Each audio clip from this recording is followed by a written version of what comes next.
All right, guys, so welcome to the RepublicFCTV. Today we got a couple guests with us. We're going to be talking everything Republic. We got Dan Tyree and Scott Rosenquist with us. Say hi, guys. Hey, guys. Hey. Whoa. All right, so first conversation we're going to have today is all the turnover we've seen this season. We all know that we have a lot of players that didn't come back, and we had a lot of players that just disappeared off of this. So we're interested to see what you guys have to say about this turnover. What do you think? Well, it's pretty sad, especially since there's no one here from the original team anymore. You know, Emmer was the last one, and he left, but he went to MLS, so I'm not mad about that. You That's can't, fine. You can't I hurt get mad someone about that. going up, yeah. It is a bit lame that like half our squad seem to go to Fresno. They're like Sac Republic 2 now. Yeah.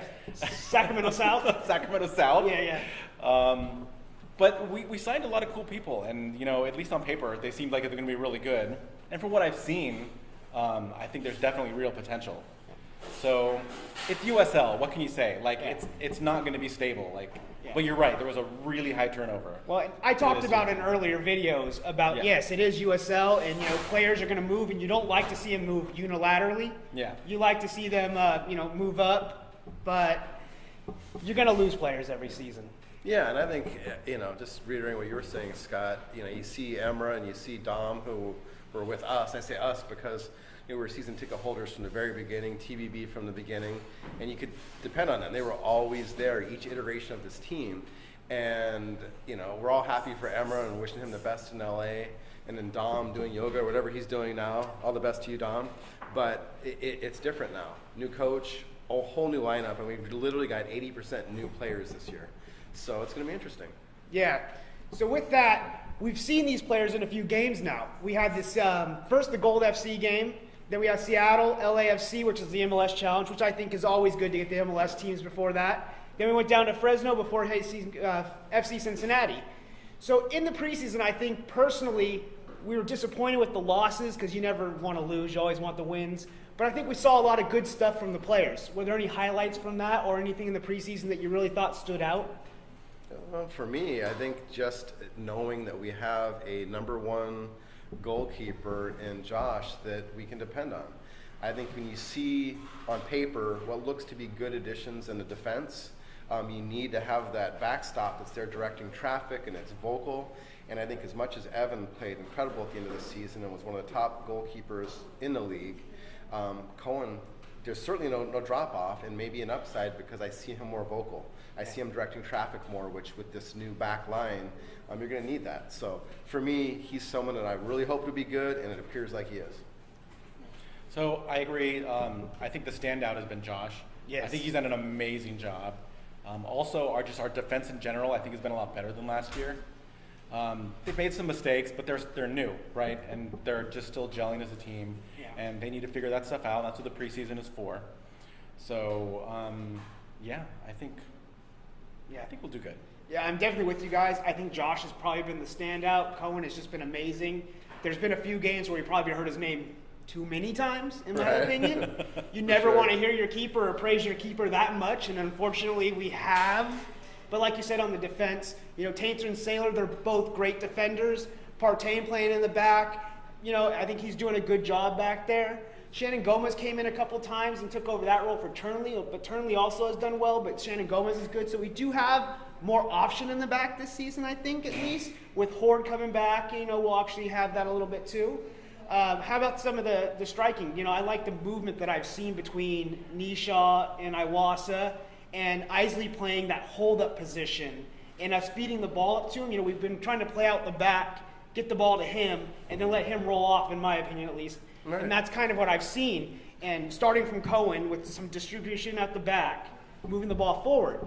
So I think we've had a good partnership up front. I think in the last couple of games we've seen that meld. What do you guys think about those players up there? Yeah, I would concur. I think that in Nisha, you've got someone who you're going to get 100% hustle all the time.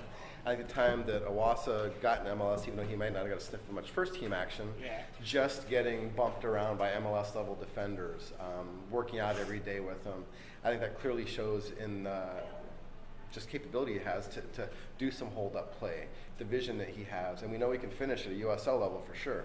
So I think bringing in Isley at this point looks to be a good compliment. We talked about this a little bit, but the only kind of concern is we've got 3 strikers on the roster. Yeah. And if you're playing, even if you're only playing 2, that's one you got off the bench, and then that's it. And we got U.S. Open Cup not too far into the future, so that's a little bit of concern. But I think overall right now I'm seeing a lot more variation to the attack than we did last year. I think that's a great thing. Yeah. Yeah. I think Nisha and Awasha up front, awesome.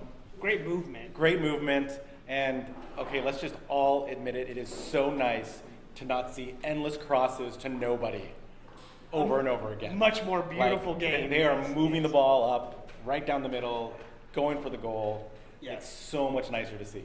Yes, I agree. They're still making mistakes. Their passing isn't perfect yet. But they're going to work on it. I know they will. Yeah. And if you really think about it, Sac Republic, it's always started a bit slow. Like, it's never been the first game has been like amazing. Yeah. Well, especially with the turnover like we talked about Yeah. too. These players had to have time to mesh and Exactly. gel. You can't expect them to come out firing. But Right. Iwasa, 2 for 2, 2 goals, Yeah. 2 games. That's great. Bijev got on the board the other day, which is good. He had a couple rough games coming up to that. I went to the Fresno game. I know you were out there, Yeah. Scott. And, we saw him have a little struggle in that game, Yeah. I think. So I was really excited to see him come back on that next game and get the goal. As far as the midfield goes, I think we have a lot of option in midfield this season. A lot of young option, though.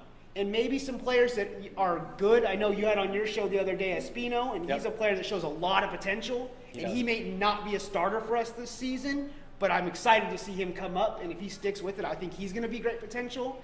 We talked about it earlier off camera. Villarreal, still a young guy, but a lot of experience coming in, so we see a lot of potential in him. I think the midfield still needs a little work, but we have option there. Absolutely. Absolutely. And I think what I see is they're playing last the Cincinnati game, you had 5 midfielders out on the field. Yeah. And granted, you can pull Hall back if you want to. He's mobile enough where you can have him as a center back. He did that at the end of last year. So I think there's going to be a lot of responsibility on him. I think Bijev, I think he's just got a high upside as far as the skill level goes. I think he's got great vision, and I see him as just almost like this Terminator. He's always just seems very, very focused. Yeah. He's not all social and chatting up everybody. He's like, I just want to play, I want to win, I want to score, and I love to see that. So I have no doubt he'll come around. I think one thing as I looked through some of the highlights was Hall seemed a little bit more subdued, but as I thought about it, I'm thinking, it's a long season. Yeah. He's not hurt in first position. He knows he's going to start. They gave him the captain's armband, so I think Which is he's great. kind of pacing himself.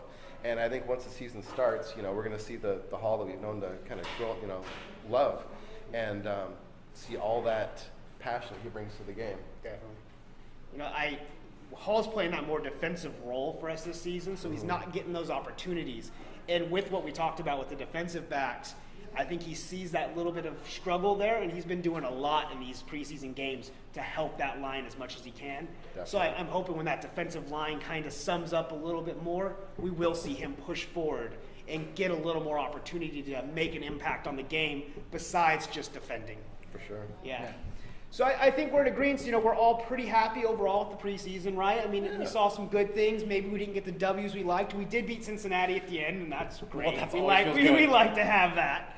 But we do have a really big challenge coming up at this weekend, just a few days away, and that's San Antonio coming in. Right. This is a team that finished second in our division last season. This is a team that's retained many of their players and added some, let alone our own, Chris Christian. So he's supposed to be lining up. We've seen him in the preseason already. He's supposed to be lining up against us. They've got Tripek back. There's a couple of really good players.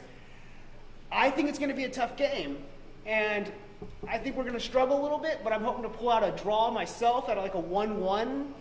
I'm hoping they stay real tight. I know they just walloped Tulsa, 5-1 the other day in their last preseason, so that's a little scary. But they've had a couple of draws before that. So my prediction of the game would be 1-1. What are you guys thinking that the game's going to be? You go first? Oh, sure, I'll go first. I'm going to be more optimistic here. That home field advantage at Papa Murphy's Park is a thing.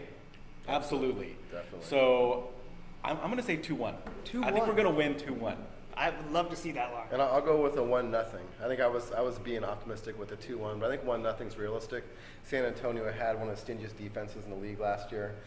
Even with their number 1 goalkeeper moving up, to MLS, I still expect they will be a very tight defense, very hard to score against. And with our attack still gelling, I think if we can squeeze one out, the crowd could will one in, that could hold up. Yeah. So I'm excited to be at the game next weekend. I'm going to be there. I know a lot of people are going to come out. We'd love to see everyone come out to that game. It's going to be exciting. St. Patrick's Day, which is going to be fun. Everyone's going to have a few drinks, I'm sure, and we're Quite going to celebrate quite a bit, so we'll be out there cheering. I want to thank my guests for coming on today, Dan Tyree and Scott Rosenquist. Check out your channel. It's La Banda. La Banda del Puente. Check it out. We've got all Spanish content. We've got a podcast that we post every Wednesday morning. So if you speak Spanish, check it out. I'll always share it, so you can always come to my channel and make sure to go there too. We appreciate everyone watching today. We're going to wrap up the video. Just say thanks to everyone for watching, and we appreciate it. All right, take care, guys. See you guys. All right, guys, thanks for watching this video. And if you enjoyed the backdrop we have going on behind us, and special thanks to the Cafe Colonial down here off Stockton Boulevard. They have great food, great drinks, and they always have great bands every other night. So come down here, check it out. I'll put the link in the description below. These guys are great. It's worth your time. We are Republic!